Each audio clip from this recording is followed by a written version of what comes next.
Kak. Ayo semangat berbagi, dukung channel Toto Belajar Fisika. Jangan lupa subscribe and like, share, and comment. Terima kasih.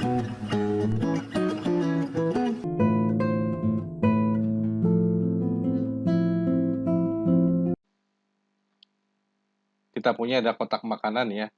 Jadi kotak makanan ini dijatuhkan dari pesawat terbang lah, pesawat kayak rescue lah, penyelamat gitu kan ya.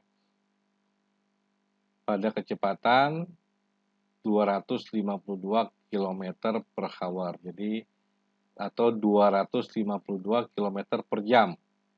Cuman ini dalam arah horizontal. Ya kan? Nah, dalam waktu yang singkat, kemudian blok dijatuhkan, kemudian pesawat ini mendapat percepatan horizontal 9.720 km per jam. Besar, ya kan ya. Nah, ternyata blok ini sampai di tanah ini butuh waktu sekitar 4 detik. Jadi ini gesekan udara, hambatan udara kita abaikan, ditanya jaraknya nih. Ya. Nah, ini modelnya, misalkan kita punya, ini ada model pesawat terbang, tapi seperti ini. Nah, pesawat terbang ini bergerak dengan kecepatan dalam arah horizontal. V-nya itu adalah 252 km per jam. Nah, di mana pesawat ini menjatuhkan kotak makanan ya. Misalkan ini kalau kita punya begini, berarti kalau kita menjatuhkan, nah biasanya kalau dia menjatuhkan makanan, maka bentuknya seperti ini. Nah,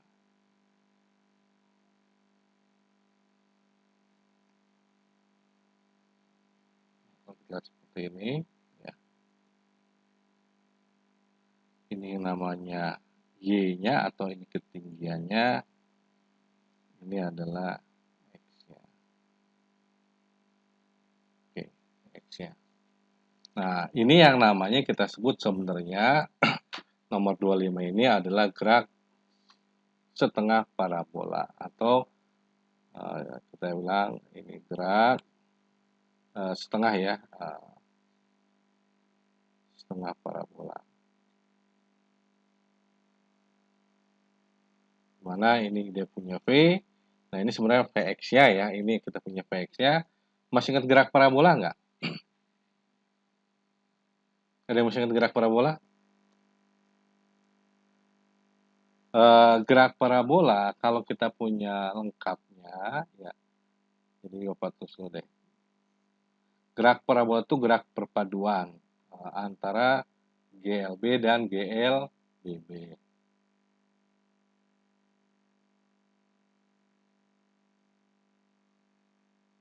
Oke.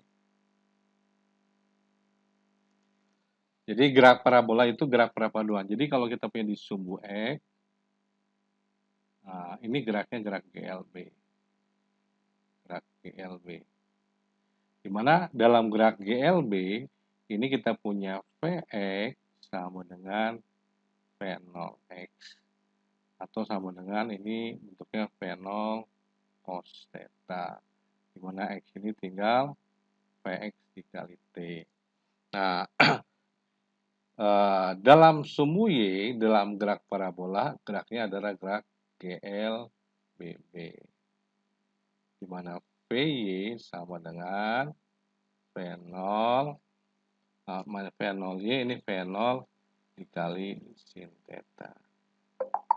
Sehingga kalau kita mencari Vy itu adalah V0 sin theta min Y kali T. Dan Y-nya adalah V0 kali sin theta dikali T min V0 T.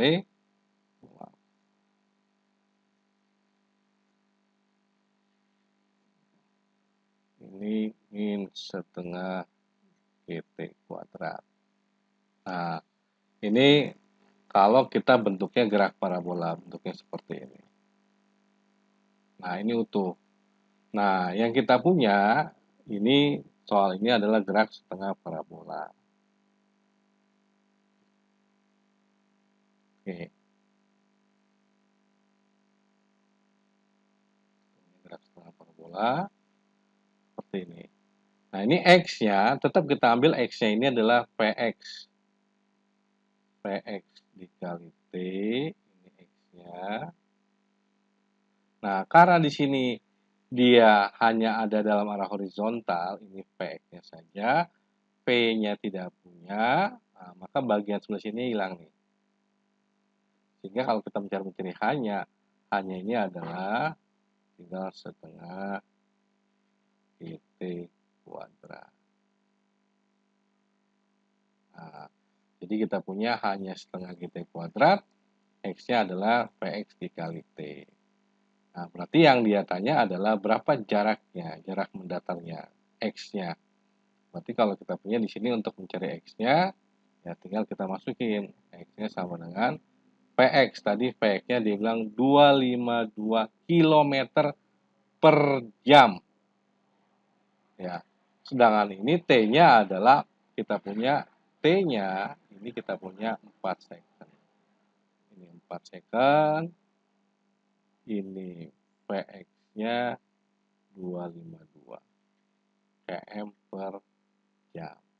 Nah, kalau kita lihat jawabannya, ini jawabannya adalah meter, meter, meter, meter. Maka mau tidak mau ini kita rubah supaya bisa kita coret. Berarti Px-nya ini kita rubah dalam meter. Kilometer ke meter turun berapa nih?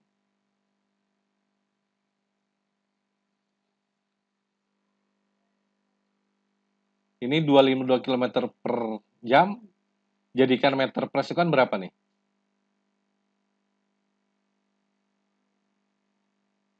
Kilometer ke meter turun berapa? Nah, kita sambil diskusi aja. Jadi nggak apa-apa sambil jawab. Untuk Tiara, Laura, Fiona, Gracia, siapa lagi? Ada Jovan, ada Audrey, ya. Nah, ini kita punya kilometer ke meter itu turunnya 3. Jadi 252 dikali 1000. Ini meter, ya. Per jam. Jam itu. 1 jam berapa detik? 1 jam berapa detik? 1 jam itu kita punya 3.600. 3.600 second. Jadi kita punya kecepatannya ini adalah kilometernya kita rubahkan dalam meter, jamnya kita rubah ke dalam second. Sehingga kita punya X-nya ini adalah Vx-nya 252, tadi kita kalikan 1000, kita bagi 3.600, dikali, nah, T-nya karena ini sudah meter per second, waktunya juga sudah second, dikali 4. Nah, seperti ini. Nah, ini kalau misalkan kita sederhanakan, ini kita coret, ini coret, ini coret, sini coret, gitu kan ya. Ini kemudian kita coret, coret 1, 36 bagi 4 berapa? 9. Berarti kita punya X-nya ini adalah 252 kali 10, kita bagi 9. Oke, ini kasih kali 10 ya. Nah, sekarang tinggal kita lihat nih. Tinggal ya kita bagi 252 dibagi 9. Nanti kita kali 10.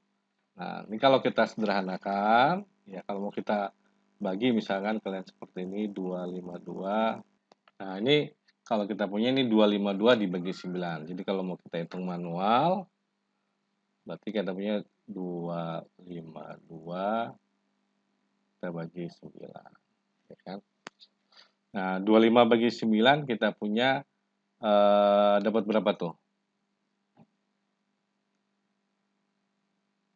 Dapat 3 ya. 3 apa 2? 2. 2 ini kita punya 18, seperti itu kan. Kemudian kita punya 5 kurang 8, berarti kita punya ini 7, sini 1. Oh, kita punya 7. Kemudian nggak bisa kita turun. 72 bagi 9, 8. Berarti kita punya ini coret. Coret 1, sini 28. Berarti X-nya adalah 28 kali 10. Atau kita punya 280.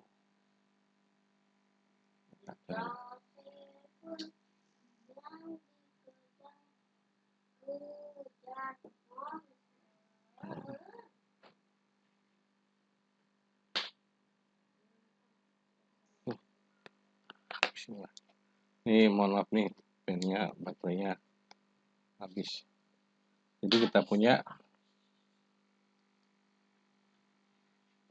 ini berarti kita punya 280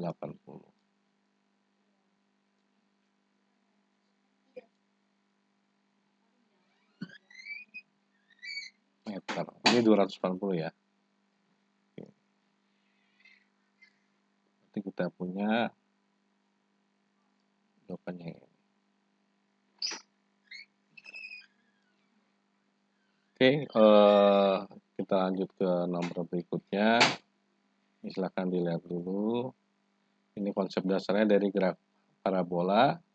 Cuman kita ambil ini hanya untuk gerak setengah parabola.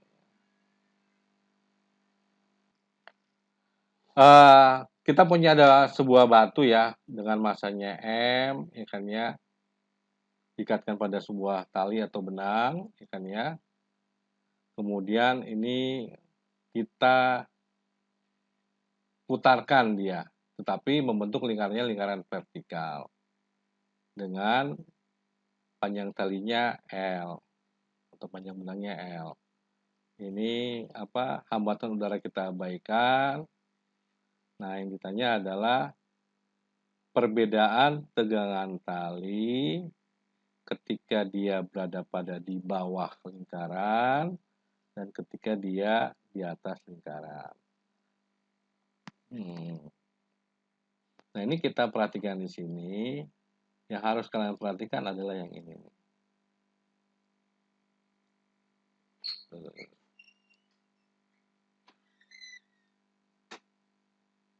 Nah, lingkarannya berupa lingkaran vertikal. Karena ada juga namanya lingkarannya lingkaran horizontal.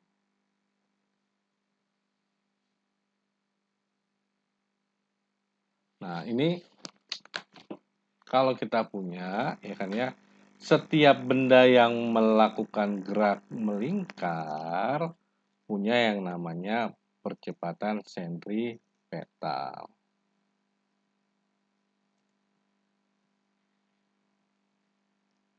Oke, atau kita menyebutnya sebagai ASP, hanya percepatan sentripetal, di mana percepatan sentripetal ini ASP-nya, ini mohon maaf mungkin agak jelek tulisan saya nih, pen saya tiba-tiba bermasalah lagi nih. ASP-nya percepatan sentripetalnya ini saya punya adalah P kuadrat dibagi R. Kecepatan linearnya dibagi jari-jarinya. Seperti ini. Nah, ini kita punya model lingkarannya adalah seperti ini. Oke. Kita punya, dan ini misalkan pusatnya, ini benangnya tadi. Nah, ini kita punya batunya. Nah, ini adalah panjang talinya. Pertanyaan Bapak, yang menjadi jari-jarinya siapa sekarang? Jari-jarinya siapa nih? Berarti jari-jarinya ini sama aja panjang talinya. Berarti ini R-nya ini sama dengan panjang tali. Seperti ini. Nah, yang ditanya adalah posisi ketika dia ada di ini di dasar paling bawah, ini talinya paling bawah, sama ketika dia punya di puncak, di atas paling atas. Yang ini. Ya, ini vertikal. Jadi kalau dia vertikal, kayak kalian tahu helikopter nggak? Helikopter ada yang baling-baling besar sama baling-baling yang di buntutnya. Nah, helikopter yang di baling-baling besar itu namanya lingkarannya lingkaran horizontal.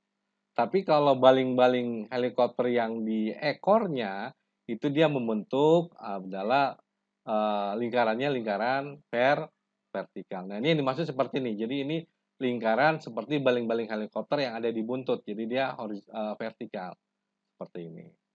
Nah, ini ingat kalau kita bicara percepatan berarti ada yang namanya hukum Newton. Hukum Newton keberapa nih? Kalau ada percepatan hukum Newton berapa nih? Ada percepatan, ada A. Kita punya ada hukum Newton 1, sigma F sama dengan 0. Ada hukum Newton 2, sigma F sama dengan M dikali A. Nah, karena ada percepatan, maka kita gunakan hukum Newton yang kedua. Kalau kita bicara gaya-gaya, maka kita harus memunculkan gaya-gaya yang bekerja. Nah, ketika dia ada di bawah, ini paling bawah, karena dia punya massa, berarti punya yang namanya gaya berat. Kemana gaya berat? Gaya berat arahnya ke bawah. W sama dengan M kali G. Nah, karena dia diikat dengan tali, maka pada tali akan muncul yang namanya gaya tegang tali. Ingat, gaya tegang tali bekerja pada tali dan menjadi benda yang kita bicarakan. Nah, ini adalah T di bawah. Nah, kalau kita bicara ketika dia kasusnya ada di bawah, paling bawah, maka menurut hukum Newton, sigma F sama dengan M dikali A. Seperti itu. Berarti di sini dia bergerak, ada dua gaya, ada gaya tegang tali, ada gaya berat. Di mana percepatan sentripetal itu menuju pusat lingkaran. Dalam hukum Newton kedua, gaya yang positif adalah gaya-gaya yang searah dengan arah percepatan. Nah, yang searah dengan percepatan ketika di bawah, dia adalah tegangan tali. Maka tegangan tali waktu di bawah, ini menjadi positif, dikurang gaya beratnya sama dengan M dikali percepatan sentripetal. Berarti kalau gitu, W-nya kita rubah M kali G, maka tegangan tali waktu di bawah adalah, atau kita gini aja bentuknya. Tegangan tali W-nya kita ganti jadi ini M kali A. Berarti tegangan di bawah min M kali G sama dengan M, ini percepatan sentripetalnya. Oke. Ini ketika dia di bawah. Nah, ketika dia ada di puncak di sini, ini gaya beratnya ke bawah, M kali G-nya, kemudian gaya tegang talinya sama, bekerja pada tali tapi menjauhi benda T. Berarti ketika dia ada di atas, di puncak, maka tetap berlaku hukum Newton, sigma F sama dengan M kali A. Karena dua-duanya menuju pusat lingkaran, maka dua-duanya positif. Ini T di atas. Atau kita sebut T di top ya. Berarti T di atas ditambah W sama dengan M kali ASP. Atau T di puncak plus M kali G sama dengan M kali ASP. Seperti ini.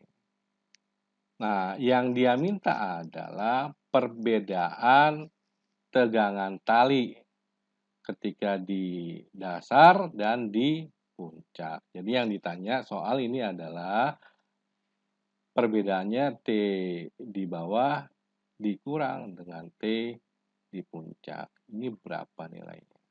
Seperti itu. Berarti kalau kita lihat ditanya T di bawah dikurang T di puncak ini berapa. Nah, kita susun. T di puncak dikurang M kali G sama dengan M kali ASP. T di puncak, di top, ini plus M kali G sama dengan M kali ASP. Nah, karena lihat soal mintanya TB, T di bawah dikurang T di puncak.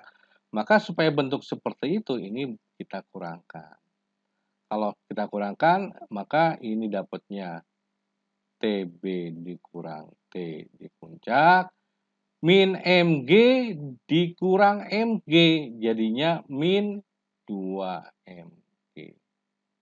Sama dengan MASP, karena dia melakukan gerak melingkarnya sama, cuman beda posisi, percepatannya nilainya sama, maka ASP-nya sama. Sama dikurang sama, dapatnya habis. Berarti T di puncak dikurang T di dasar dikurang T di puncak sama dengan min pindah jadi plus 2M kali G.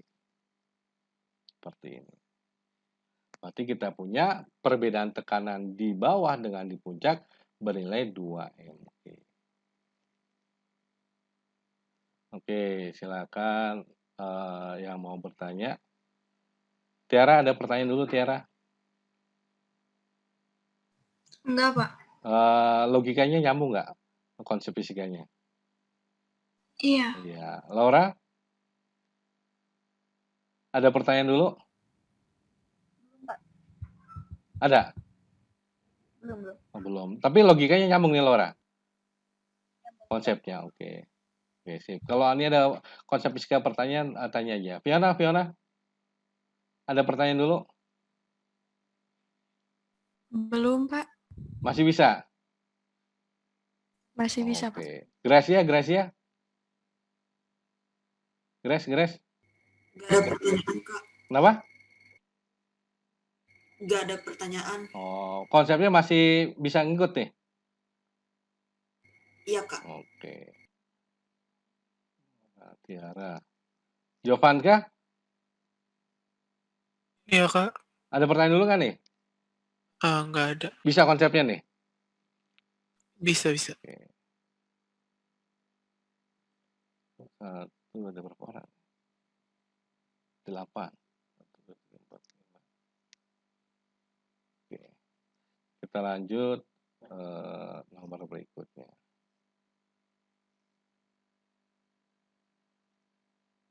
Oke, kita perhatikan.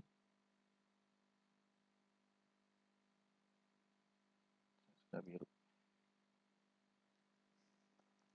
Ini kita punya ada 3 mobil dengan masanya sama. Jadi masing-masing masanya M, masanya M.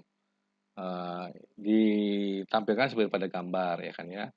Nah, ini mobil 1 yang bergerak mobil 1 ya kan ya, dia gerak ke kanan dengan kecepatan V. Kemudian akhirnya menumbuk mobil kedua. Setelah tumbukan, ya, ini mobil pertama ini bergerak bersama-sama dengan mobil kedua ke arah kanan juga nih. Jadi kalau kita bilang ini tumbukannya tumbukan tidak lenting sama sekali.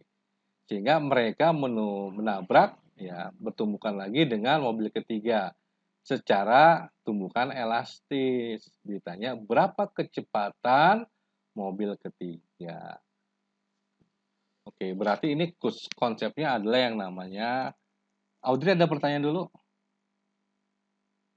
Enggak ada. Ya. Kita punya yang namanya momentum.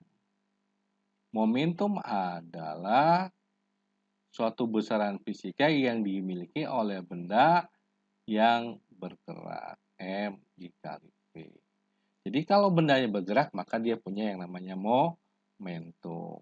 Nah, dalam momentum ini berlaku yang namanya hukum kekekalan momentum.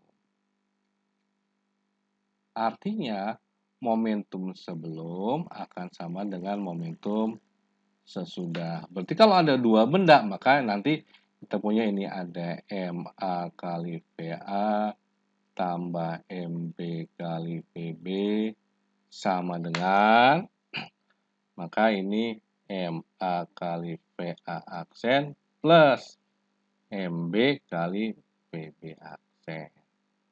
Nah, nanti dalam momentum tumbukan juga ada yang namanya koefisien restitusi, yang namanya E. Koefisien restitusi ini sebenarnya hanya perbandingan selisih kecepatan setelah bertumbukan, berarti PH aksen dikurang PB aksen, dibagi, kalau sini min, maka ini PA dikurang PB. Jadi kalau depannya A ya A. Nah, ini yang kita pakai. Ini koefisien restitusinya. Nah, ini yang namanya hukum kekekalan momentumnya. Sebelum sama dengan sesudah. Nah, kalau kita punya E-nya itu 1, maka tumbukannya adalah lenting sempurna. Kalau dia ininya 0, maka ininya adalah jenisnya dia tidak lenting. Nah, kalau 0 tidak lenting, ini kecepatan A setelah sama dengan kecepatan B-nya setelah. Nah, yang terakhir ini kalau E-nya lebih dari 0 kurang dari 1. Ini namanya lentingnya sebagian. Seperti itu. Nah, sekarang kita lihat di sini. Ini tumbukan pertama adalah mobil 1 dan mobil 2. Jadi tumbukannya mobil 1 dan mobil 2. Berarti gini kan, M1 kali V1 tambah M2 V2 sama dengan M1 V1 aksen tambah M2 V2 aksen. Cuman dari soal, untuk tabrakan 1 dan 2 dikasih tahu setelah bertumbukan, ini mobil 1 dan 2 bergerak bersama-sama. Berarti di sini dari soal V1 aksen sama dengan V2 aksen. Bergerak bersama-sama. Bilang aja V aksen aja dulu deh. Atau V, ya V aja deh ini. Seperti ini. Berarti kalau kita masukkan, semua masanya sama. Karena masanya sama, berarti kita bilang ini M, ya kan ya.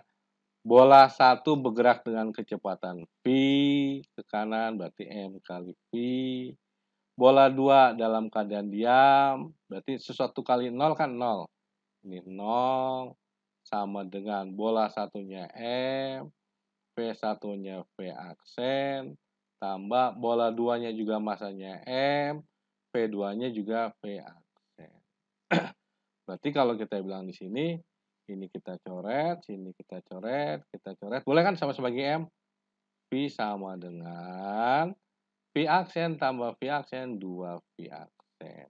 Berarti V aksennya kita punya adalah V dibagi 2. Nah, ini adalah kecepatan benda 1 dan benda 2 setelah bertumbukan. Jadi ini boleh sama aja ini. Oke. Berikutnya adalah mereka bergerak bersama-sama benda 1 dan benda 2 menumbuk benda 3 yang dalam keadaan diam, tapi tumbukannya lenting sempurna. Jadi ini tadi 1 plus 2 ya kan ya, akan bertumbukan dengan benda ketiga. Dan dikasih tahu ini tumbukannya adalah lenting sempurna, berarti E-nya nilainya 1. Nah, berarti dari hukum kekekalan momentum, berarti kan kita punya gini, M12 kali V aksen maksudnya ini ya V-nya ya, ditambah M3 kali V3 sama dengan M benda 12 kali V 12 aksen, saya bilang 12 aja deh. Ini dibatalin. 1, 2 gitu kan ya. Ditambah M3 kali P3 aksen. Berarti kalau kita masukkan M1, M2, ya itu kan totali ya, ini totali. Jadi kita punya ini 2M. Dikali V1, 2-nya ini adalah V per 2 tadi. V per 2 ditambah mula-mula dalam keadaan diam berarti 0 sama dengan ini totali tadi benda 1, 2 kan dia bergerak bersama-sama menumbuk bola benda 3 berarti ini adalah 2M V1, 2 aksen ditambah benda 3 hanya 1M kali V3 aksen. Berarti kalau ini boleh saya coret, ini saya coret, M-nya boleh saya coret juga, coret. Berarti tinggal V sama dengan 2V1, 2 aksen ditambah V3 aksen. Oke, bilang aja persamaan pertama. Nah, karena dia tumbukannya lenting sempurna, kita pakai ini nih, E-nya sama dengan 1. E sama dengan min, berarti V 1, 2 aksen dikurang V3 aksen dibagi, nah, begini. Benda 1, 2 dikurang benda 3. Oke, tinggal kita masukkan. Tadi E-nya nilainya 1, berarti 1 sama dengan min P1, 2 aksen kagak tahu, P3 aksen juga tidak tahu, dibagi P1, 2, nah ini tadi kita punya P1, 2 ini, atau V aksen, atau kita sebut juga ini adalah tadi P1, 2. V per 2, kita punya V per 2, maaf, ini V per 2, dikurang benda 3 mula-mula dalam keadaan diam. Berarti kalau saya kalikan, ini V per 2, jadinya gini kan. Set, 1 sama dengan, minnya saya masukkan, jadi min V1, 2 aksen, plus V3 aksen, ini per V per 2. Kali silang jadinya V per 2 sama dengan min V1, 2 aksen plus V3 aksen. Nah, ini kita sebut persamaan yang kedua. Nah, boleh eliminasi, boleh substitusi. Persamaan 1 tadi adalah V. 2, ya, V sama dengan, ini saya tulis ya, persamaan 1, V sama dengan 2V1, 2 aksen, ditambah dikurang nih. Ditambah V3 aksen. Nah, persamaan 2 saya punya V per 2 sama dengan min V1, 2 aksen tambah V3 aksen. Nah, yang kita cari adalah V3. Maka V1, 2 aksennya kita hilangkan. Caranya adalah supaya dia hilang, di sini kali 1, di sini kali 2. Jadi kalau saya kali 1, ini jadi V sama dengan 2V1, 2 aksen plus V3 aksen. V per 2 kali 2 dapatnya V sama dengan min 2V1, 2 aksen plus kali 2 jadi 2V3 aksen.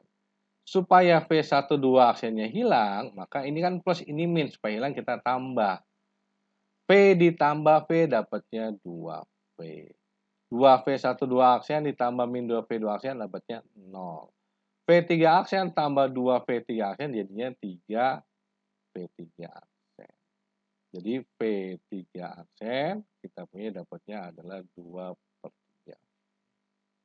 Jadi benda ketiga akan bergerak dengan kecepatan 2/3 V. Oke, sampai sini ada pertanyaan dulu. Jadi ini hukum kekekalan momentum, tapi dia ngitungnya 2 kali. Tumbukan pertama 1, 2, kemudian nanti tumbukan keduanya benda 1, benda 2 bersama-sama menumbuk benda 3. Oke, Jovanka ada yang mau ditanya dulu? Nggak ada. Enggak. Gracia? Grace? Ada yang mau tanya? Nggak ada, Kak. Oke. Tiara? Nggak ada. Oke. Pak, Ya. boleh izin ke toilet bentar nggak ya? Oke, boleh. Jangan lama-lama ya. Nanti ketinggalan. Iya. Laura? Oke. Nggak ada pertanyaan, Pak. Oke, nggak ada. Fiona? Ada pertanyaan? Belum ada, Pak. Audrey? Belum ada. Oke, belum ada. Berarti kita lanjut ke nomor berikutnya. Oh, jawabnya kita salah. Ini 2/3 berapa ya? 0, berapa? 6 gitu ya? Betul nggak? 2/3 0,66666. Berarti kita punya jawabannya 0,67. Oke.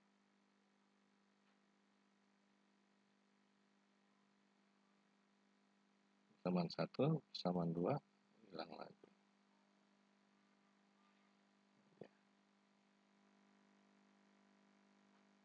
Kita lanjut nomor 28. Kita punya ada aluminium yang masanya 20 gram. Kalor jenisnya 0,21 pada suhu 90 derajat Celcius. Ini kita taruh ke es ya, balok es yang suhunya 0 derajat. Yang ditanya berapa sih banyaknya es yang melebur? Ya, kalau kalor leburnya itu kalau katanya 80.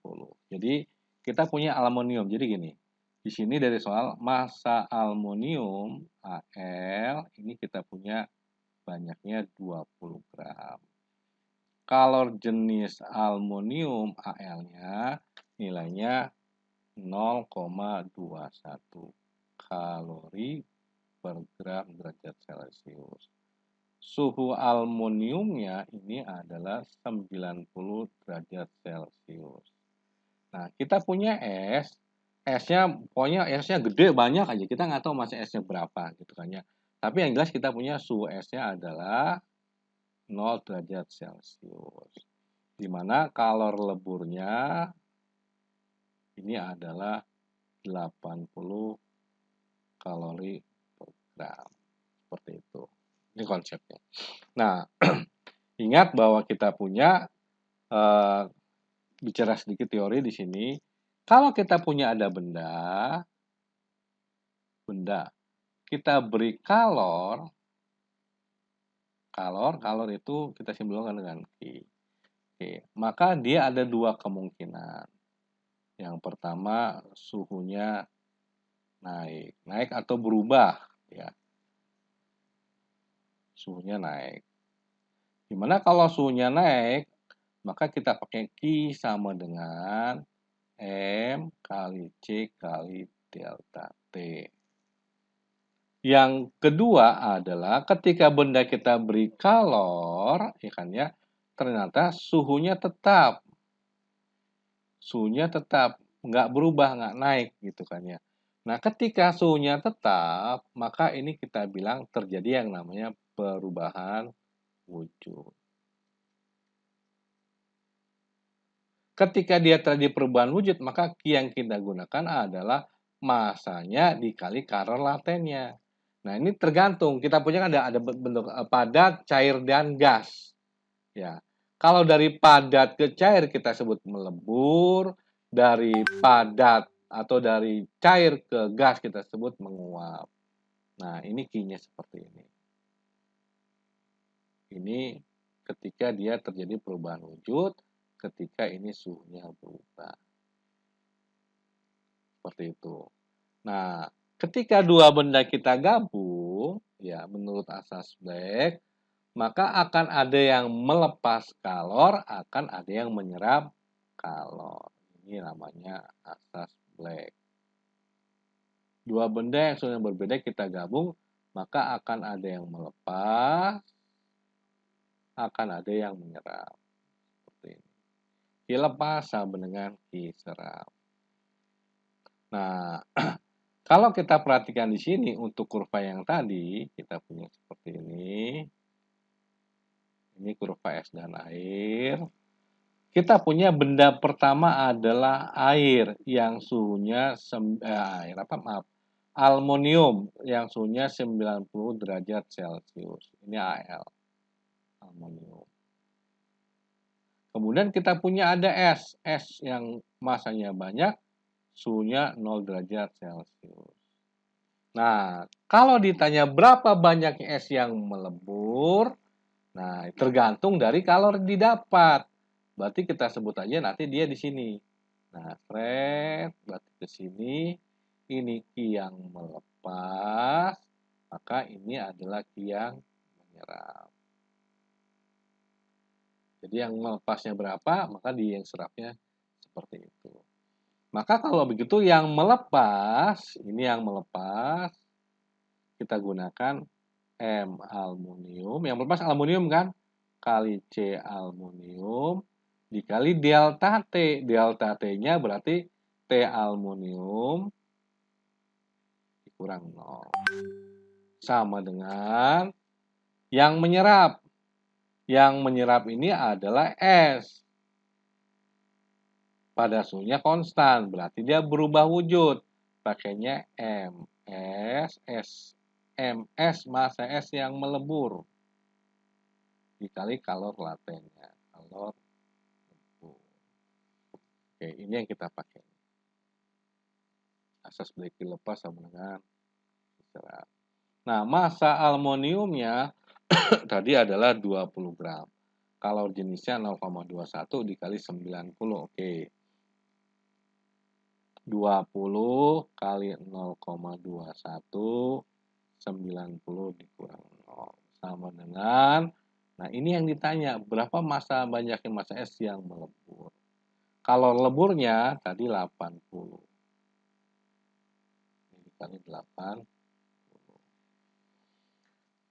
Berarti kalau kita hitung di sini tinggal 20 dikali 0,21 dikali 90 sama dengan 80 kali massa es yang melebur.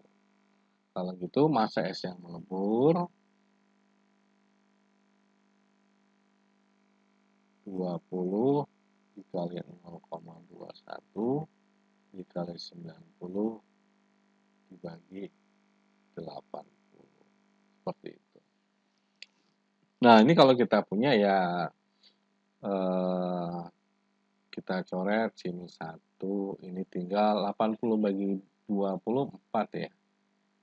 4. Berarti kita punya massa yang meleburnya adalah tinggal 0,21 kali 90 dibagi 4. Atau kalau kita mau dikali tinggal 2,1 kali 90 dibagi 4. Seperti itu. 90. Ini nolnya udah hilang ya. Nah, tinggal kita punya 2,1 dikali 9 per 4. Nah, kalau kita lihat optionnya, ini 44, 47, 49, 51, 53. Sekarang kita lihat di sini. Kalau ini saya anggap 2, ini saya anggap 2 ya. 2 bagi 4 berapa?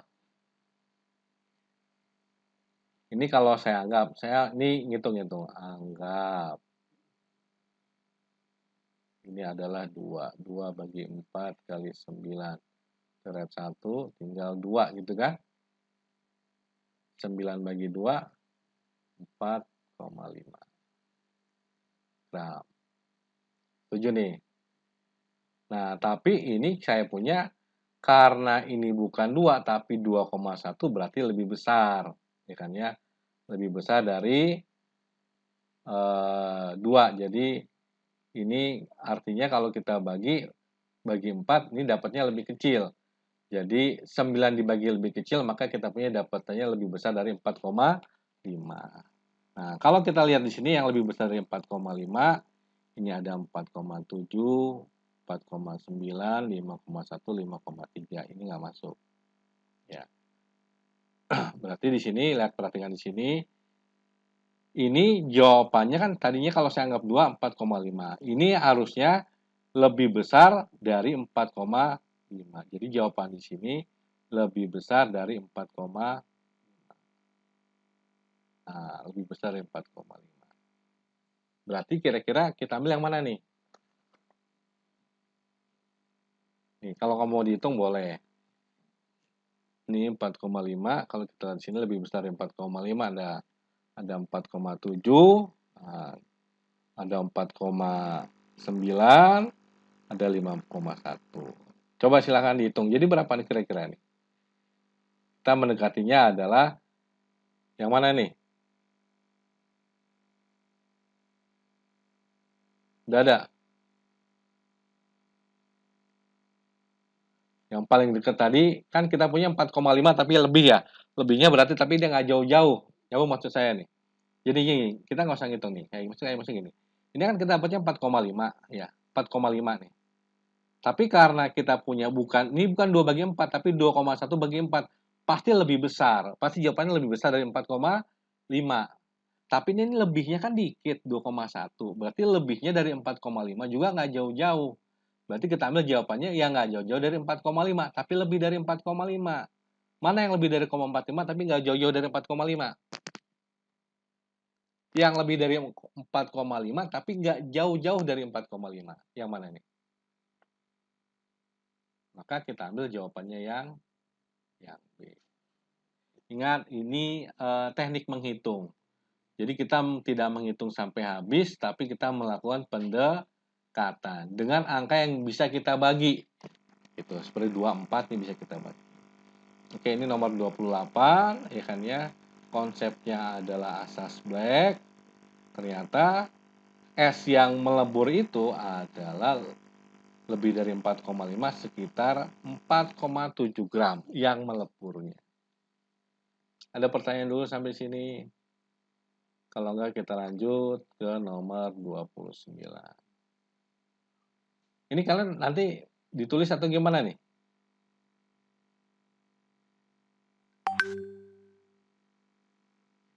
Ntar saya tanya di chat aja deh ya, bisa dibaca. Oke, kita lanjut ke 29.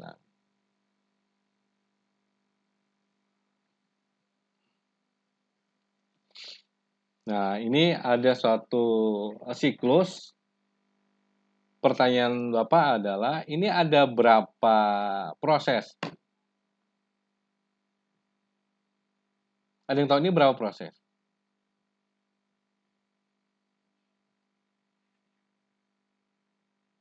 Ada proses AB, A ke B kan? Kemudian ada proses B ke C, ada proses C ke A. Nah, kita punya sebenarnya proses ini, ya kan ya. Ada ini proses, kita punya proses. Ada namanya proses isobarik. Ada yang tahu isobarik itu apa?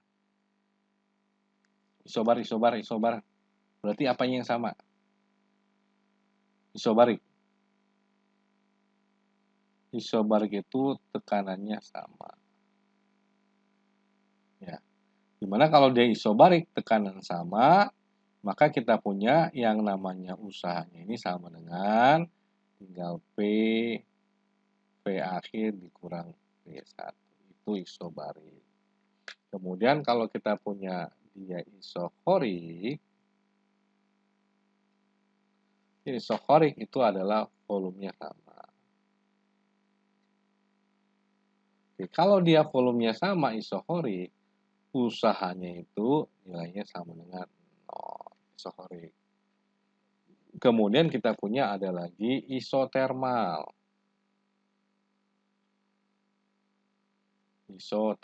Kalau isotermal ini suhunya sama. Ya. Isotermal. Nah, usaha isotermal P sama dengan ini adalah N kali R kali T ln P2 per P1.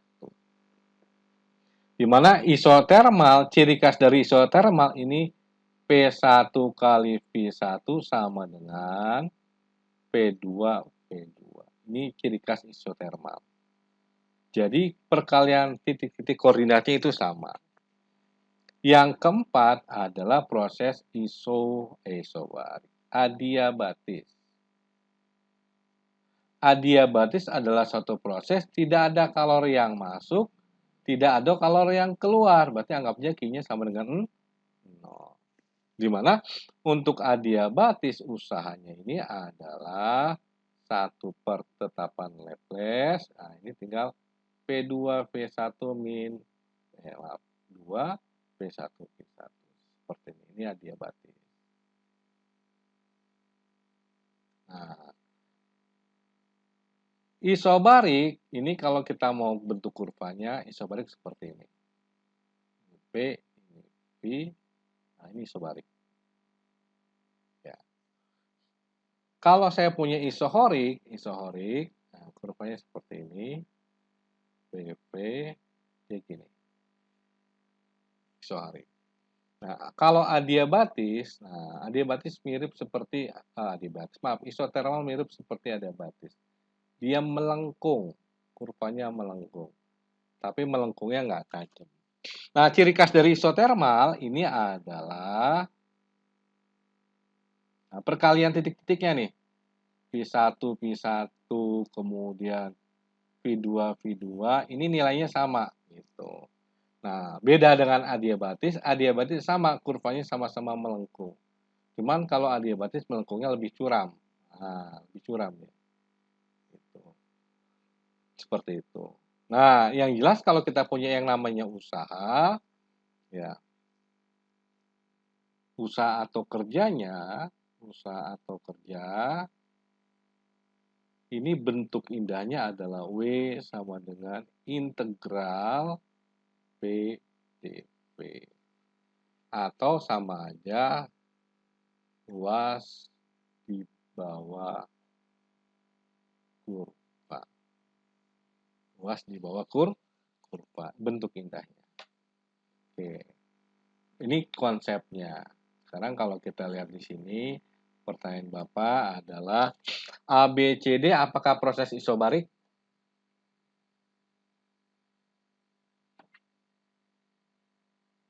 A ke B, C ke D, C ke A, apa proses isobarik? Ingat kalau isobarik kurvanya seperti ini. Berarti ABC dan C ke A bukan proses isobarik. Apakah proses isohorik? Nah, kalau isohorik dia vertikal. Ini bukan. Apakah dia isotermal? Nah, apakah dia adiabatis? Ini mau nggak mau kita cek. Tapi ini ingat ya, kalau usaha kerja ini adalah luas di bawah kurva. Tapi kalau dia siklus itu berputar dari A ke B ke C balik lagi ke A, itu namanya siklus. Nah, kalau untuk siklus kerjanya ini sama dengan luas yang dibentuk oleh kurva. Jadi luas yang dibentuk oleh kurvanya. Nah, berarti kalau kita lihat di sini sebenarnya karena kurvanya melengkung, ini kita agak susah nih. Agak susah misalkan pakai isotermal atau pakai adiabatis. Nah, ini kalau kita lihat di sini, lihat titik A. Nah, tolong ini kita baca kurva. Ini kan dia di sini ya. Sama di sini kan. Nah, kalau kita lihat titik A, itu PA-nya berapa? Tekanan A-nya berapa di sini? Berapa nih tekanannya? Bisa baca nggak? Tolong baca kurva ini berapa nih? Kelihatan nggak?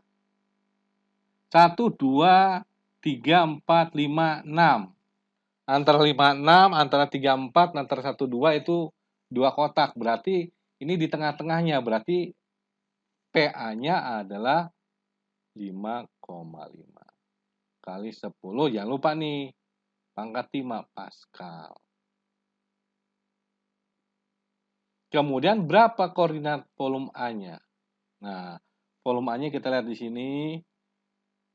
Ini 1,5, ini 1, berarti 9, 8, 7, 6, 5, 4, 3. Nah, 3, 2, 1, 3. Berarti 0,3. 0,3 meter kubik. Kalau kita lihat titik B-nya, nah, ini perlu kita baca PB. Lihat PB mana titik B? Nah, kita lihat di sini. Berarti PB ini kan. Nah, antara 3 dan 4 berarti 3,5 kali 10 pangkat 5 Pascal. Ini kalau kita lihat berapa nih? 1, 1, 1, 2. Berarti 1,2.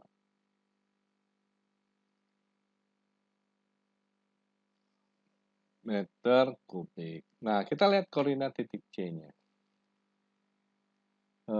Ini C-nya di antara ya. Kita anggap sini aja deh C-nya. Biar pas. Gitu kan ya. Berarti ini 1. Ini di sini.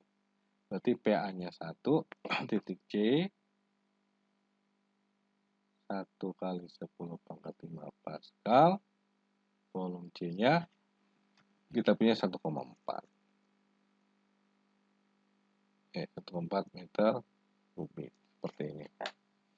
Nah, ini kalau kita hitung, dia bukan isotermal karena PV-nya nggak sama. 55 kali 0,3 sama 3,5 kali 1,2 itu kan nggak sama hasilnya.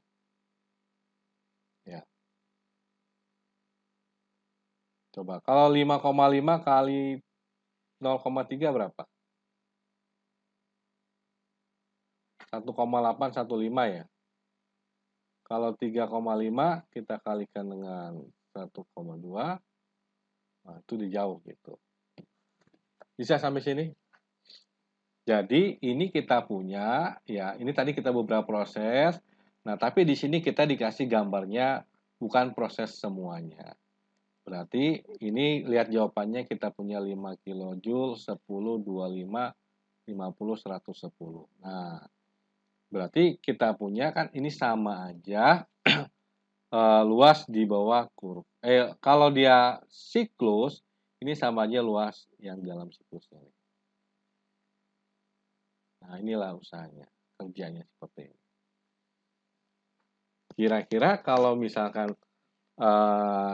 kita melakukan pendekatan saja, pendekatan misalkan gini. Kalau misalkan saya punya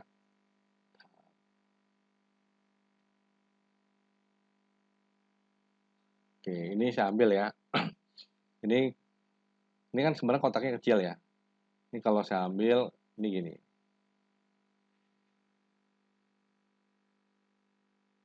Saya punya kurvanya ini. Oke, saya punya kurva yang merah. Kalau saya punya kurvanya yang merah, ini luasnya berapa?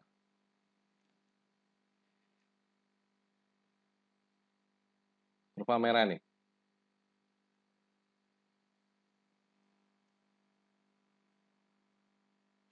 Ini saya ambil dulu deh. Gini. Bentar.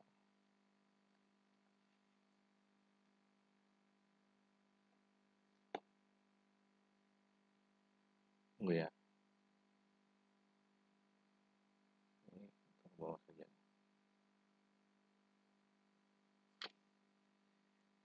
Nah, ini saya punya kurva merah tadi nih. Ini luasnya berapa kalau cuma begini doang? Berarti kita punya kalau yang merah doang ini usahanya sama dengan ini kan dia 5,5 kali 10 pangkat 3 gitu kan. Pangkat 5 ya. Pangkat 5 gitu kan ya. Dikali, nah, bentuknya dari persegi gini dia kubus. Ini berarti 0,3, ini kita punya 1,3. 1,3 dikurang 0,3. Berarti kalau kita hitung berarti 5,5 kali 10 pangkat 5 dikali 1. 5,5 kali 10 pangkat 5. Nah, ini 10 pangkat 5. Dan kita punya jawabannya bukan pangkat 5, tapi dia KK itu sudah kilojoule. Itu. Nah, berarti kita melakukan pendekatannya lebih kecil lagi. Jadi, kalau misalkan kalau saya punya begini. Ini saya ambil misalnya seperti ini. Nah, ini saya ambil segitiga aja, garis lagi nih. Nah, ini anggap garis lurus ya, yang ini AB-nya saya bikin pendekatannya garis lurus. Jadi AB-nya garis lurus begini. Nah, ini kan bentuknya jadi gini untuk AB.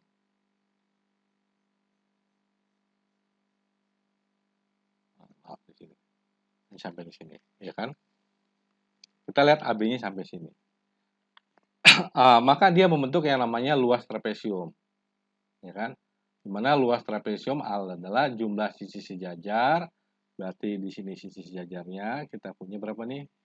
5,5 kali 10 pangkat 5 dikurang 3,5 kali 10 pangkat 5-nya dikali tingginya. Tingginya dari berapa nih?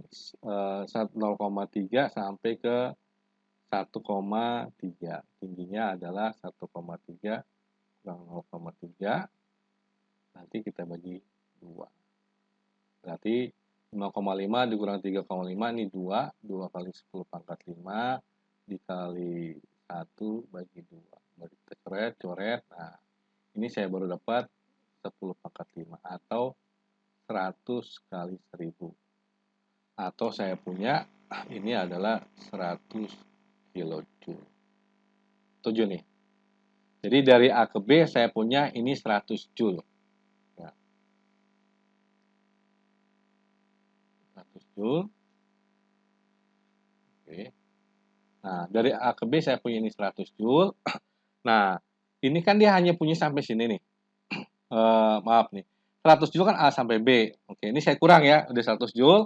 Nah, sekarang saya lihat A sampai C, saya tarik garis lurus. A ke C, saya tarik garis lurus.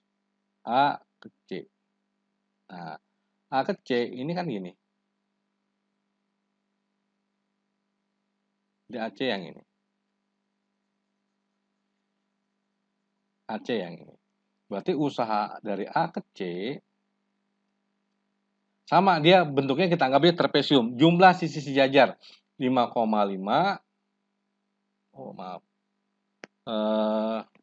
Tadi apa jumlah sisi sejajar ya? 5 ini aturan saya tambah jadinya ya. Bukan saya kurang ya. 5,5 jumlah sisi sejajar dikali tinggi bagi 2. Berarti 5,5 tambah 3,5 9 ya. Ini maaf nih. Ini harusnya 9. Tunggu sebentar. Ini 9. Nah, error lagi. Ini 9. Oke, Jovanka silakan ke layar. Oke, ini 9 dikali ini 1 bagi 2. Jadi 9 bagi 2 ini 4,5 ya. Maaf. Ini dikali 4,5, ini ada 4,5. Berarti ini kita punya jawabannya bukan 100 tapi 450 kilojoule. Seperti itu. Nah, sekarang yang WAC kita punya jumlah sisi sejajar 5,5 kali 10 pangkat 5 ditambah ini ke sini kan kita punya 1 ditambah 1 dikali tingginya ini 1,4 ya. Ini pendekatan, kita menghitungnya pendekatan dikurang ini 0,3 dibagi 2. Oh, maaf, ini 10 pangkat 5 juga.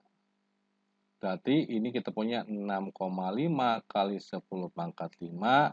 1,4 kurang 0,3 sekitar 1,1 dibagi 2.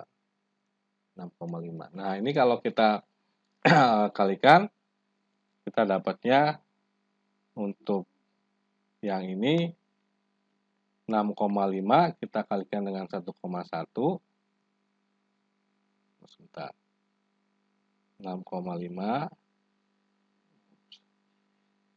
Oke. 6,5 kita kali dengan 1,1, nanti kita bagi dengan 2. Nah, ini sekitar 35-an lah, 35, 36 lah, anggap 36 deh, kali 10 pangkat 5.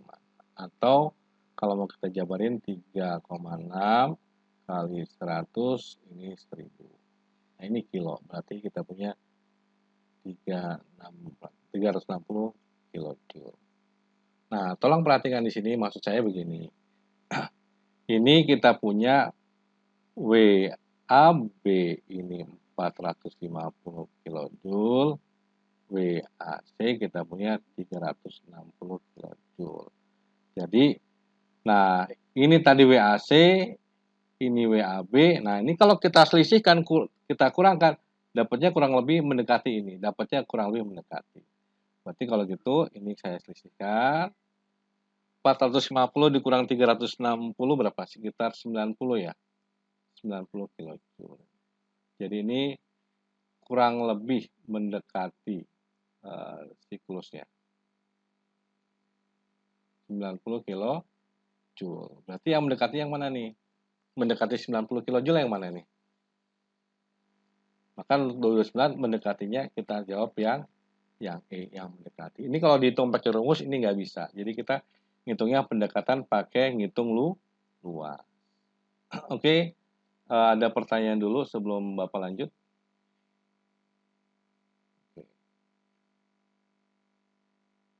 Nomor 30, kita perhatikan di sini. Ini ada dua sumber bunyi yang dipisahkan oleh jaraknya D. Jadi ini sumber 1,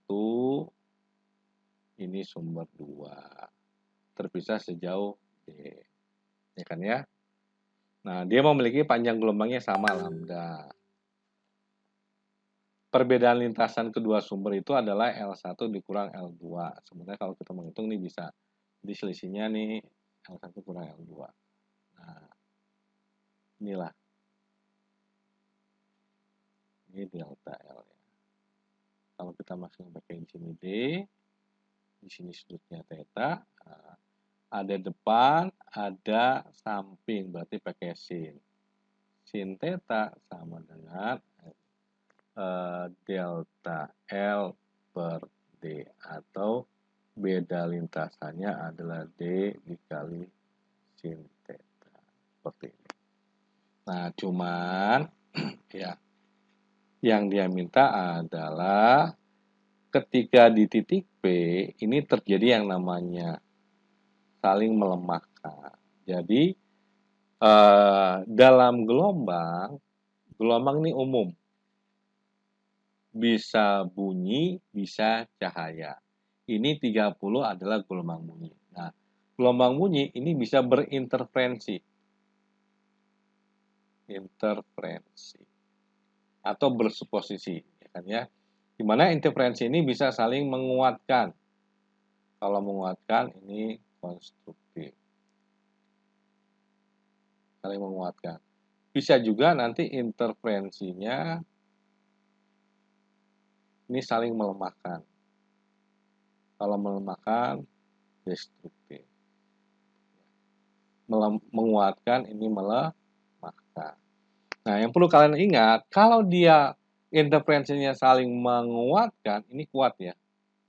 Menguatkan,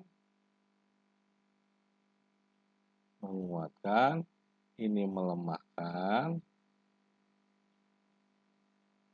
Nah, kalau dia menguatkan, ini beda lintasannya. Ini adalah N kali lambda. Atau lambda, 2 lambda, 3 lambda, 9 bulat pokoknya, 4 lambda, dan seterusnya.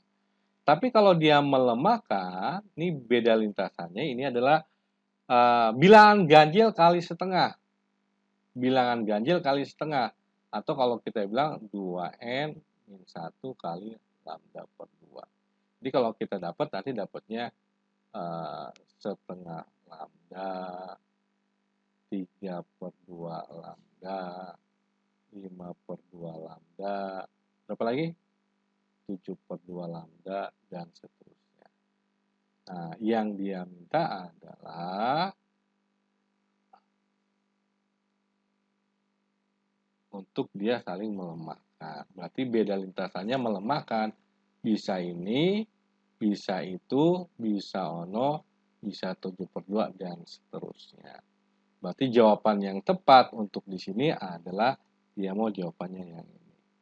Untuk melemahkan berarti lambdanya harus 1/2 lambda, boleh juga 3/2 lambda, boleh juga 5/2 lambda. Jadi kalau melemahkan dia setengah bilangan ganjil kali setengah lambda gitu doang. Oke, ini untuk nomor 30. Konsepnya ini. Nanti ini dipakai di celah ganda, celah tunggal, kemudian bunyi juga bisa kita masuk. Ini tadi kita bunyi ini kalau di cahaya seperti itu. Oke, nomor 31. Nah, kita punya persamaan gelombang. Ya kan ya? X dan Y dalam meter. Ingat, kita punya yang namanya persamaan gelombang berjalan.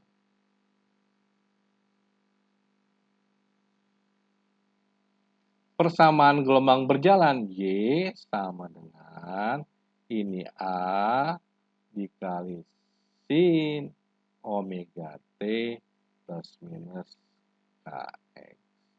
Seperti itu. Nah, seperti itu. Dimana ingat, omega itu nilainya adalah 2pi dikali F. K itu adalah 2pi dibagi lambda. Seperti ini. Nah, ada hubungan bahwa cepat rambat adalah panjang gelombang dikali frekuensi. Ini persamaan gelombang. Atau boleh juga kalau kita, ini kalau konvensional seperti ini. Tapi kalau kita punya bentuk persamaan gelombang seperti ini, kita punya seperti ini, maka V ini boleh kita bilang omega dibagi K. Cepat rambatnya adalah omega dibagi dengan K. Nah, sekarang kita lihat di sini. Kita punya di sini adalah Y sama dengan 0,03 sin 5pi X plus 4pi T. Tolong perhatikan T temennya omega. Berarti ini namanya omega. X temennya K. Berarti ini yang namanya K. Kalau gitu, berapa kecepatan gelombangnya? Maka kita punya V sama dengan dari omega dibagi K. Yang ini tadi nih. Kalau ada persamaan gelombangnya. Omeganya 4pi, K-nya adalah 5pi. Coret, coret. 4 bagi 5, berarti V-nya kita punya 0,8 meter per second. Jadi kita punya dia merambat dengan kecepatan 0,8. Nah, kita lihat perhatikan di sini. Persamaan gelombang, Bapak lupa di sini. Nah, ini bisa ada plus minus. Nah, plus minus di sini ini menunjukkan arah getar. Arah getar. Jadi kalau dia bergetar pertama kali ke atas, maka ini dia plus. Kalau bergetar pertama kali ke bawah, maka ini minus. Yang ini plus minusnya menunjukkan arah rambat. Kalau dia merambatnya ke kanan, maka ini min. Kalau dia merambatnya ke kiri, maka ini plus. Pertanyaannya adalah, ini plus atau min dari soal? Ini plus kan? Berarti kalau plus merambatnya kemana nih? Ke kiri. Karena ini kita punya plus, maka maka dia merambatnya kiri. Berarti ini arah kiri.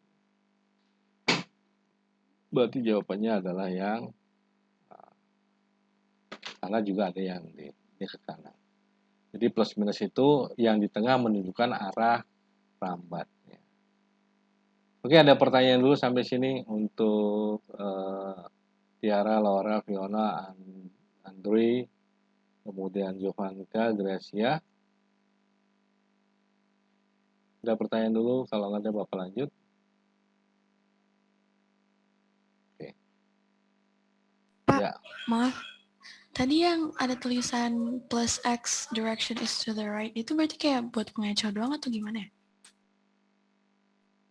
oh ini artinya gini, dia bilang sumbu X positif itu untuk menunjukkan arahnya ke kanan. Ya, jadi ya, tadi saya bilang kalau misalkan dia ini plus X ini sumbu X ya. Jadi kalau misalnya kayak kita punya kan sumbu X positif kan kanan ya. Sumbu X negatif arahnya mana? Kiri, Pak. Ya. Nyambung. Bisa. Oke, makasih, Jadi Pak. ini dia mendefinisikan sumbu X positif itu adalah arahnya ke kanan. Bisa ya?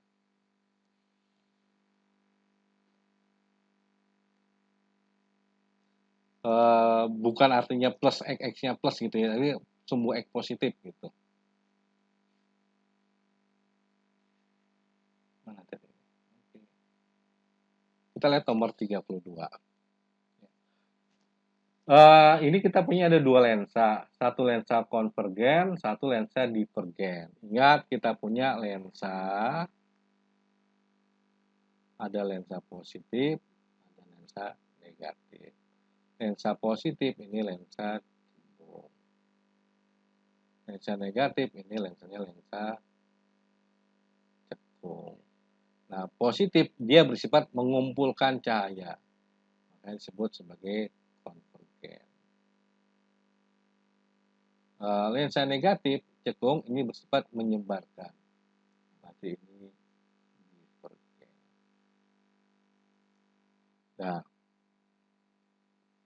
Nah, di sini kita punya ya kan ya, kita ada dua lensa nih, lensa positif. Bilang aja lensa pertama ini adalah plus 10 cm, kemudian lensa kedua ini lensa negatif ini 20 cm. Nah, yang ditanya adalah kita mau mencari bayangannya adalah bayangan maya tapi lebih besar. Jadi soal mau dari sini kita otak-atik, pokoknya nanti bayangannya maya diperbesar. Bisa sampai sini? Nah, ada yang namanya metode penomoran ruang.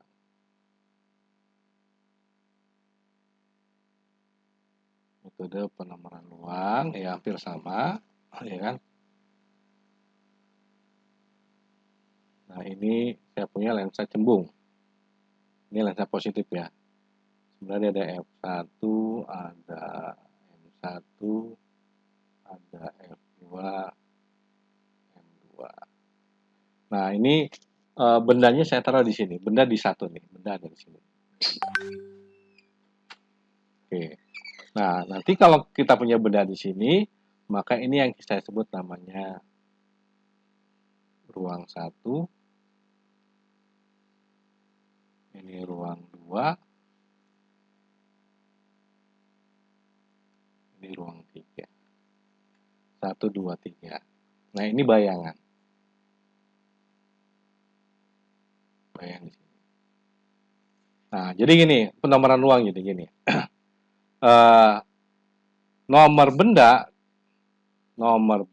ruang benda, ruang ya, ditambah nomor ruang bayangan, ini totalinya sama dengan 5. 5. Jadi kalau benda di ruang 2, bayangannya di ruang berapa?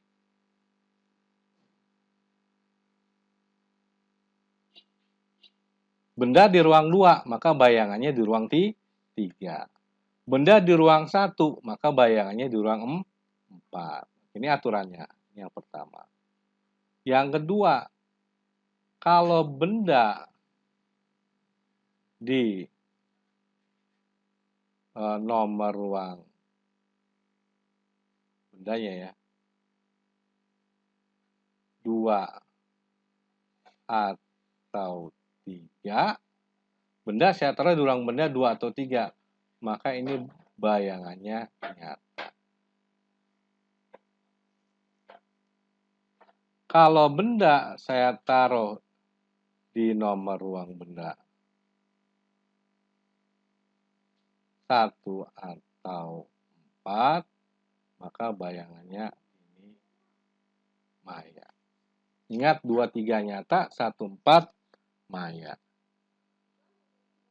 Yang keempat, kalau nomor ruang benda,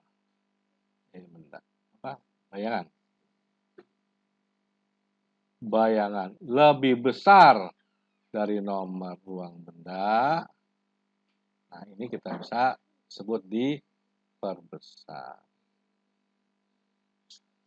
Kalau nomor bayangan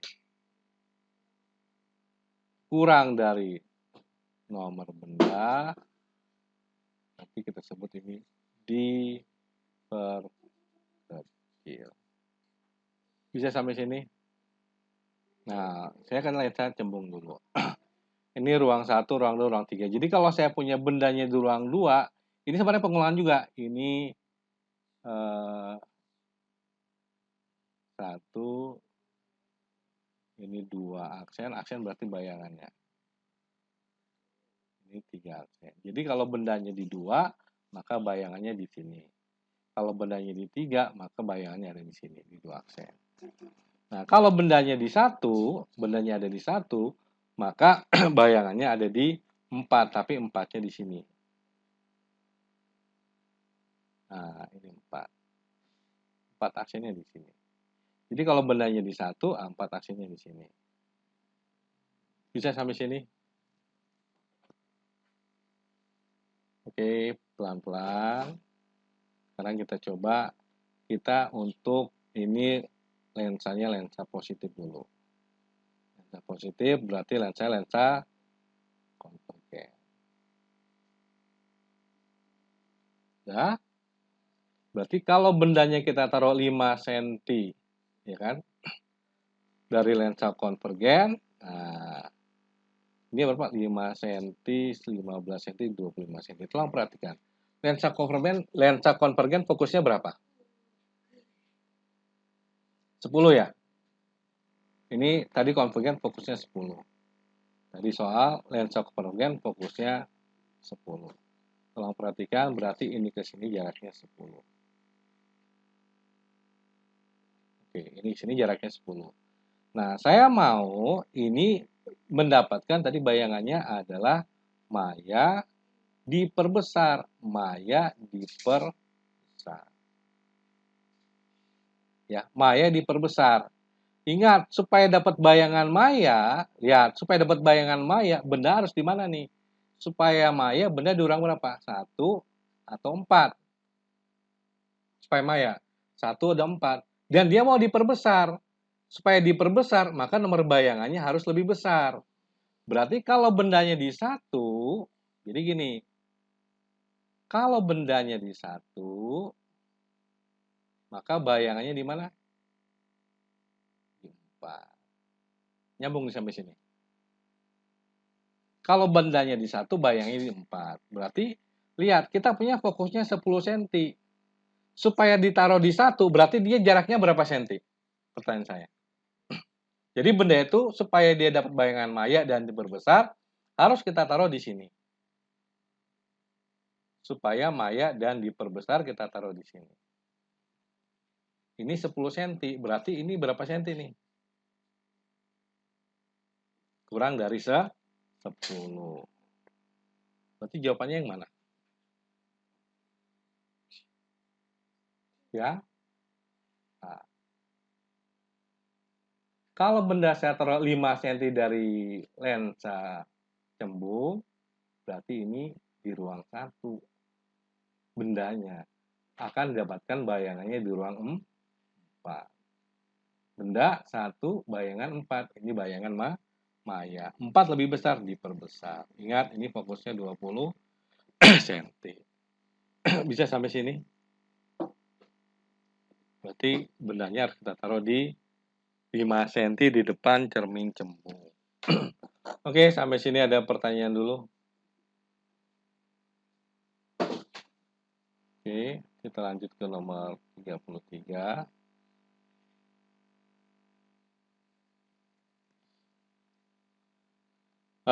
Kita punya partikel bermasa M, ya kan ya. Kemudian ini dikasih medan magnet, sehingga muatannya yang kita punya muatan positif ya. Sehingga di sini berlaku yang namanya gaya Lorentz. Oke, jadi gini, kalau ada muatan, kita berikan medan magnet, ya kan ya, maka dia akan mengalami yang namanya gaya Lorentz. Masih ingat gaya Lorentz rumusnya apa? Oh, maaf. Bentar.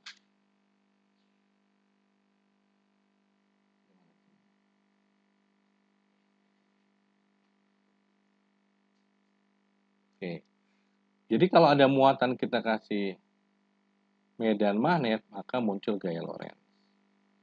Rumusnya B kali V dikali V. Kalau muatan saya kasih medan listrik, maka dia mendapat gaya kolom I dikali E. Nah, kalau ini misalkan, ini BQV sin theta, ini BQV sin theta, ya. Kita lanjut lagi di sini. Kalau tetanya ini 90 derajat, maka lintasannya lingkaran.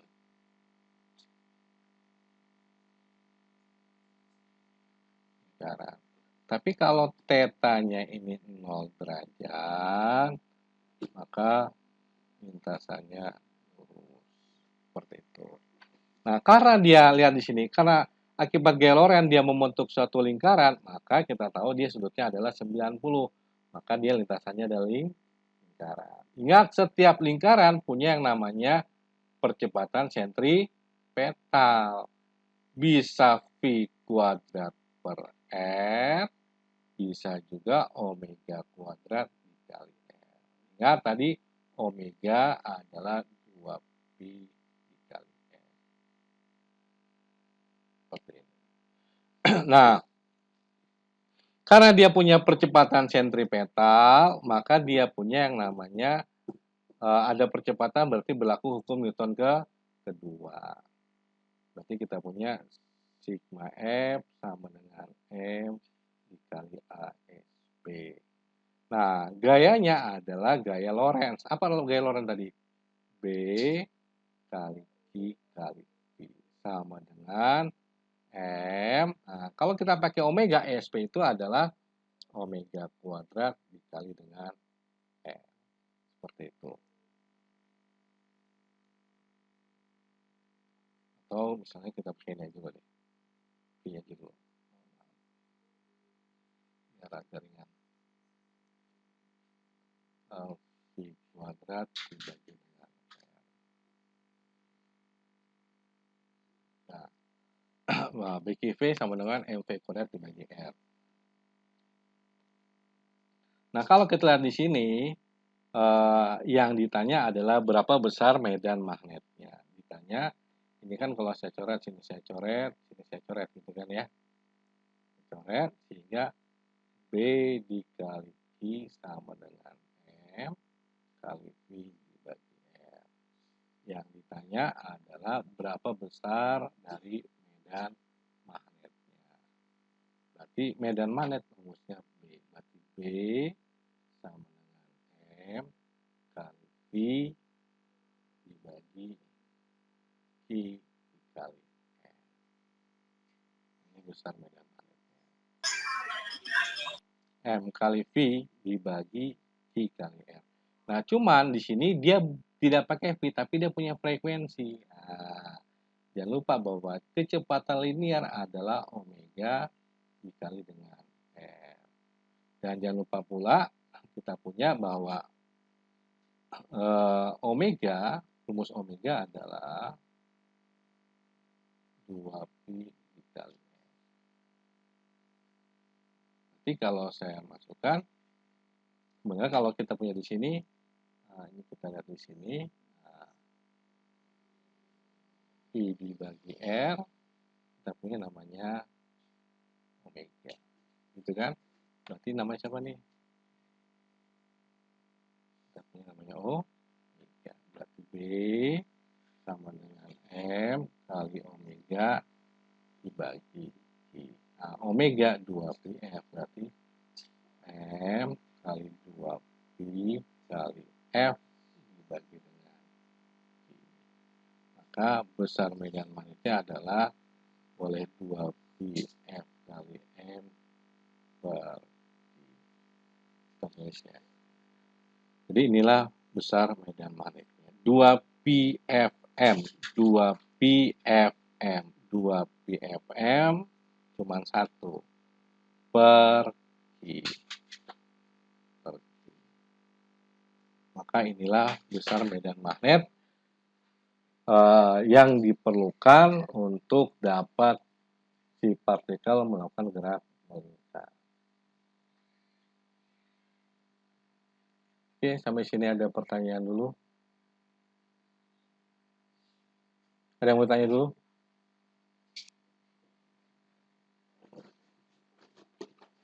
Ada 34, ada 36. Oke. Kita coba dari bawah dulu deh. 36.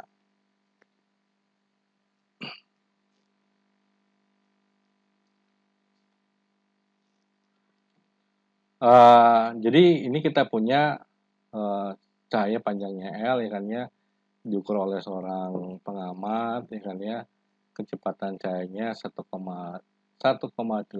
kali 10 pangkat 8 relatif ya kan ya. Nah, ada kita punya yang namanya relativitas.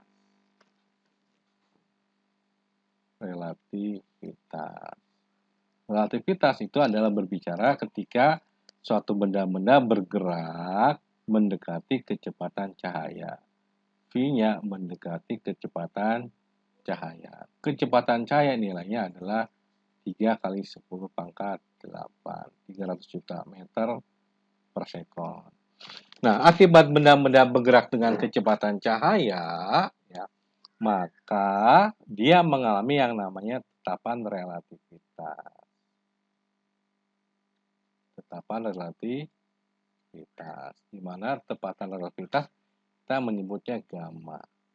Gamma adalah 1 dibagi akar 1 min V kuadrat per C kuadrat. Nah, ini namanya tetapan relativitas. Ketika benda-benda bergerak dengan kecepatan cahaya, maka akan ada beberapa besaran yang berubah.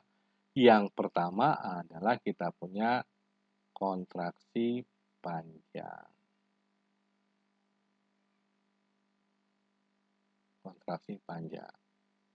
Oke, kontraksi panjang adalah kasarnya kita tahu kontraksi itu dia bertambah pendek. Ya, jadi ketika benda bergerak dengan kecepatan cahaya, maka panjang akhirnya adalah panjang mula-mulanya dibagi dengan tetapan relativitas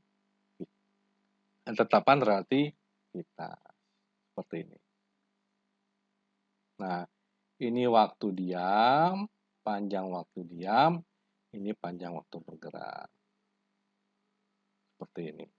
Nah, ini tetapan relativitas. Ingat, panjang waktu bergerak ini ternyata lebih kecil dari panjang diamnya. Jadi kalau kita bergerak, ternyata kita malah lebih pendek kalau dibandingkan diam. Ini yang pertama, kontraksi panjang. Yang kedua adalah dilatasi waktu. Jadi ketika suatu sistem bergerak dengan kecepatan cahaya, maka dilatasi waktunya jadi mulur. Ya. disebut T akhirnya ini adalah gamma kali T0. Nah, ini dilatasi waktu. Jadi, rasanya lebih lama. Jadi, orang-orang yang bergerak dengan kecepatan cahaya, dia akan merasakan setahunnya dia setara dengan mungkin 10 tahunnya orang yang diam. Yang ketiga itu adalah masa relativitas. Masa relativitas. Kita meyakini selama ini bahwa massa itu tetap. Ternyata massa itu bisa berubah. Dengan catatan kalau kita bergerak dengan kecepatan cahaya. Bergerak dengan kecepatan cahaya. Berarti di sini massa relativitas itu adalah tetapan relativitasnya dikali massa diam. Kemudian yang keempat kita punya yang namanya momentum relativitas.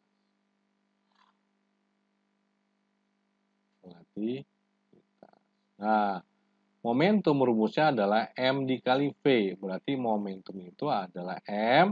Nah, M-nya M relativitas berarti gamma kali M0 dikali V. Inilah momentum relativitas. Nah, yang sering keluar adalah energi. Ya.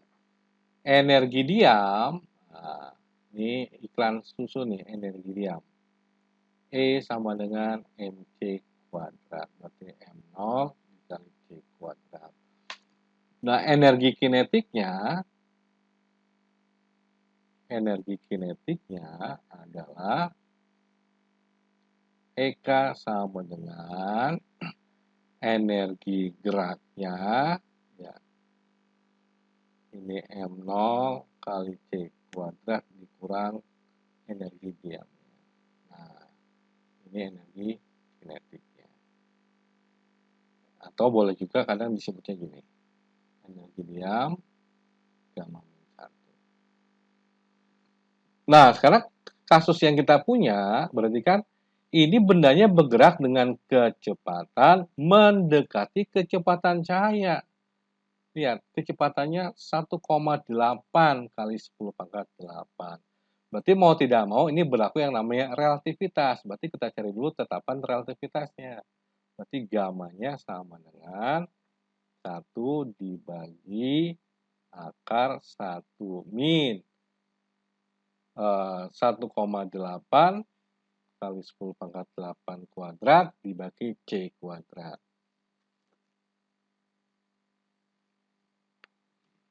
Berarti kita punya di sini V-nya itu 1,8.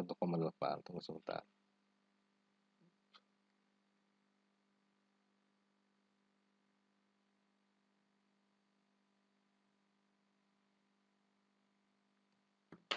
Oke.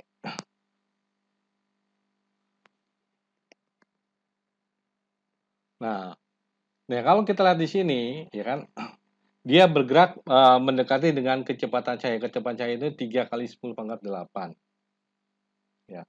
3 kali 10 pangkat 8, berarti ini tadi kita punya 1,8 kali 10 pangkat 8 per kecepatan cahaya 3 kali 10 pangkat 8. Ini boleh saya gini dulu ya.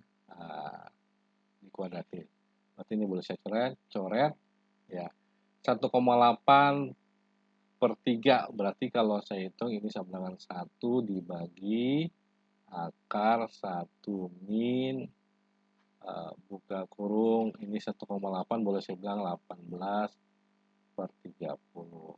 Gini. Oke, kalau saya sederhana sama-sama bagi 6, 18 bagi 6 tinggal berapa nih? 3. 30 bagi 6 tinggal 5. 3 bagi 5 0,6. Berarti kalau saya tulis di sini 1 per akar 1 dikurang 0,6 kuadrat. 0,6 kuadrat kan 0,36 ya panjangannya. 1 per akar 1 dikurang 0,36.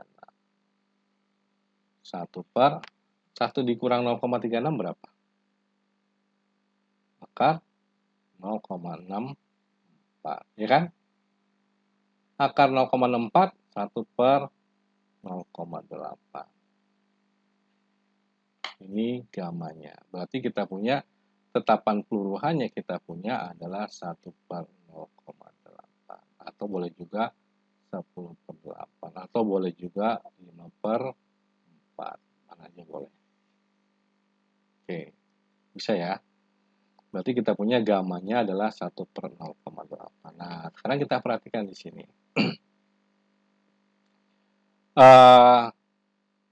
Karena dia ini panjang, maka kita menggunakan yang namanya kontraksi panjang.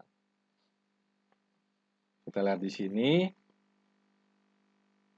L ini adalah panjang yang diukur oleh seorang pengamat. Pengamatnya berarti dalam keadaan diam ya. Berarti kalau begitu panjang bergeraknya adalah, ini kita masukin, panjang bergeraknya adalah panjang diamnya kita bagi dengan yang namanya gamma. Gammanya tadi berapa? 1 per 0,8. 1 per 0,8. Berarti kalau kita sebut di sini, kita naik 0,8.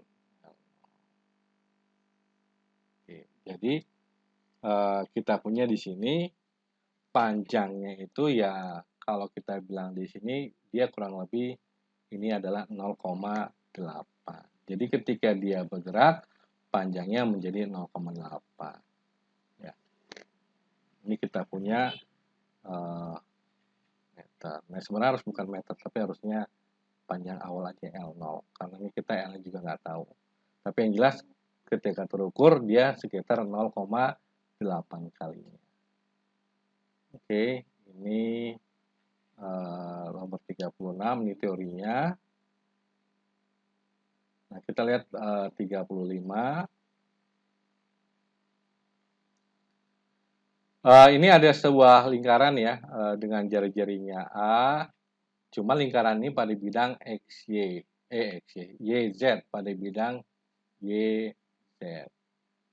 Nah, tolong perhatikan di sini, ternyata lingkaran ini, cincin ini memiliki muatan positif.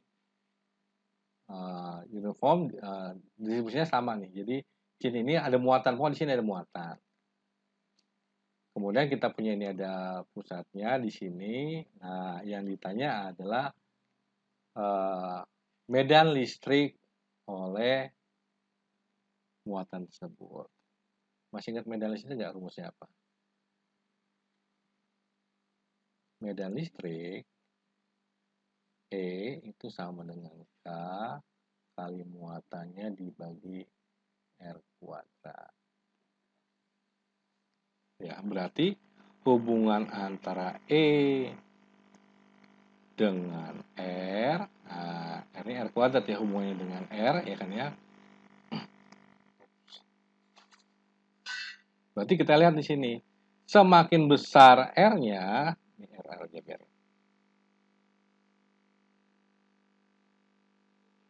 Saya punya E, sini saya punya R. Ya. Kalau R-nya makin besar, nilai E-nya makin apa? Nih, kalau misalkan saya anggap R-nya 0 gitu kan ya, seharusnya kalau dia 0 ininya di sini di apa tak hingga ya. Jadi kalau dia misalnya mendekati 0 berarti dia paling gede misalkan di sinilah. Ini E mula-mulanya. Oke. Ketika R-nya makin besar, R-nya makin besar, R-nya 1 2 3 4 5 6 karena dia kuadrat kan makin lama makin gede jadi E-nya semakin kecil. Tapi seperti ini. Nah, ini persamaan kurva persamaan kuadrat. Berarti kalau kita lihat di sini, ya kan ya, maka hubungan antara medan listrik dengan jaraknya, ya, R-nya ini adalah seperti ini. Berarti kurvanya mirip yang A. Kalau yang B, C, D, E, ya itu jauh seperti itu. Oke, sampai sini ada pertanyaan dulu. Nah, ini nanti silakan kalian coba ya satu nomor.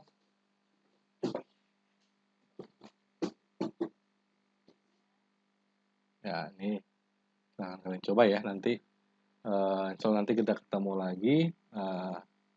Ini nomor terakhir kita bahas nanti, nomor 34. Ya, nanti kita bahas lagi. Insya Allah nanti kalau ada pertanyaan atau apa silakan ke ke hostnya, ke ininya, atau nanti kalau kalian punya ada grup boleh nanya ke saya grup kan ya. Nanti ininya saya coba share ke mbaknya ya, file PDF-nya.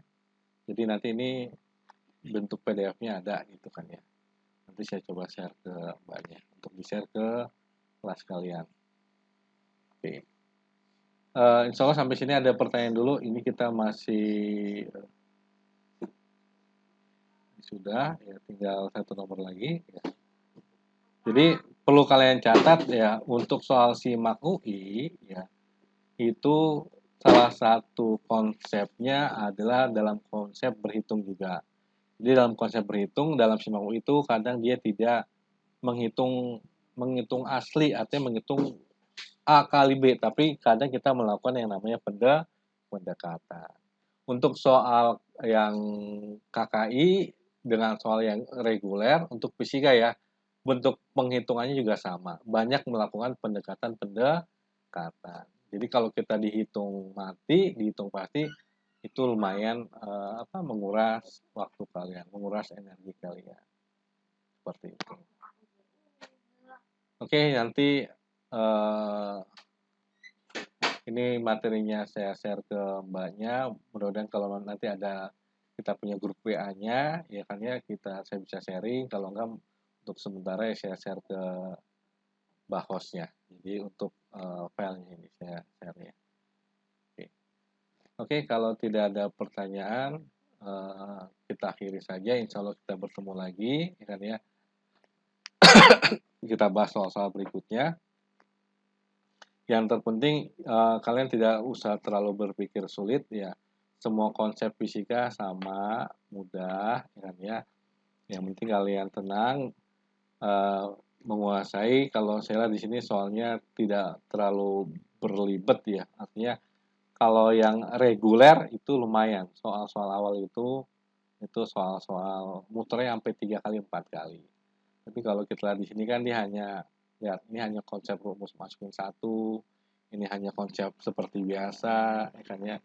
Ini pun hanya konsep yang ini agak lumayan ya, yang ini itu nomor. Yang ini kan hanya sama biasa saja. Ini tidak pakai konsep, malah dia hanya melakukan pendekatan. Yang ini lebih mudah lagi. Nah, ini apalagi lebih mudah lagi. Jadi ini lebih sederhana. Jadi maksud saya tolong yang kalian ikut jalur KKI ya, jangan fisika itu jadikan misalkan fisikanya sulit segala macam, tidak ya kan ya.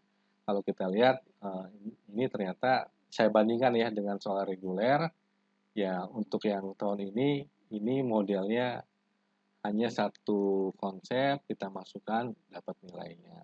Satu konsep kita masukkan dapat nilainya. Jadi lebih sederhana. Tapi kalau yang misalkan kalau lihat yang maaf. Nah, ini yang reguler ya. Ini 2019-nya nih. Nah, ini permainan matematik. Yang ininya juga agak lumayan. Berapa nih? Jadi permainan matematikanya. Nomor satunya nah seperti ini. Panjang. Gitu. Jadi lebih, kalau saya amati sih mungkin lebih sederhana. Jadi tolong konsepnya tidak terlalu ribet, cuman nanti mungkin pemahaman yang bahasa Inggrisnya, insya Allah kalian lebih paham, lebih jago bahasa Inggrisnya, tapi yang jelas konsep fisikanya jangan dibawa muter, jangan dibawa sulit. Ngitung pun ini sebenarnya sederhana, seperti itu. Oke, Fiona, Tiara, Laura, kemudian Audrey, Jovanka, Gracia.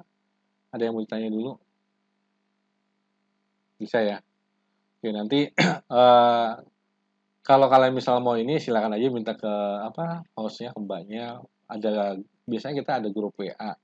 Jadi kalau ada grup WA ya nanti kalau ada materi saya share di sana atau ada pertanyaan kalian bisa masuk ke situ seperti itu ya. Jadi silakan saja nanti kalau emang mau minta bikin grup WA silakan nanti dari PMUI-nya mungkin nanti dibuatkan grupnya. Oke, kalau tidak ada pertanyaan mana nih? Bentar. Ini saya close.